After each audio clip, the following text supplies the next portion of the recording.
Hi Patrick!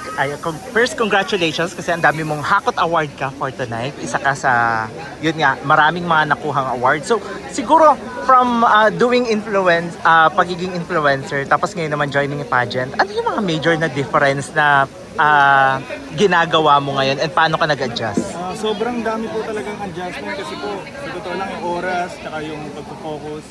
And hindi po talaga ako experience sa pageantry kasi nga po first time ko sumali sa ganito. And ayun po.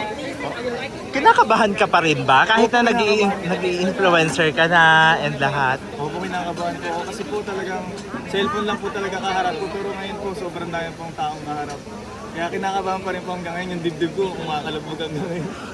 Sa lahat ng segment from interview to swimwear and formal wear, alin doon yung pinaka-favorite mo? Lahat po yung naging favorite ko. Ano naman yung pinaka-challenging sa'yo? Pinaka-challenging po siguro yung sa swimwear kasi hindi po ako magaling magpakita ng mga physicalities and yung mga pose, ganun. Paano ka nag-prepare for this pageant? More on nanonood lang po ako sa TikTok kung paano po nila ginagawa kasi wala po talagang nagturo sa akin and ako lang po talagang nanonood. Ngayon ba na sumubok ka na sa pageant, tuloy-tuloy na to? Opo, gusto ko pong ituloy po yung pagpa-pageantry ko and focus po, tsaka ngayon na-try ko na po yung pageantry and nagustuhan ko naman po, tsaka naging masaya naman po sa ginagawa ko po ngayon. Anong aasahan ng mga fans mo, supporters mo sa August 2 sa finals night? Sa August po, pagsisikapan ko pa po and lalo po mag-focus and pag-aaralan ko po kung paano maglakad ng maayos at pag sa interview, sumagot ng tama po.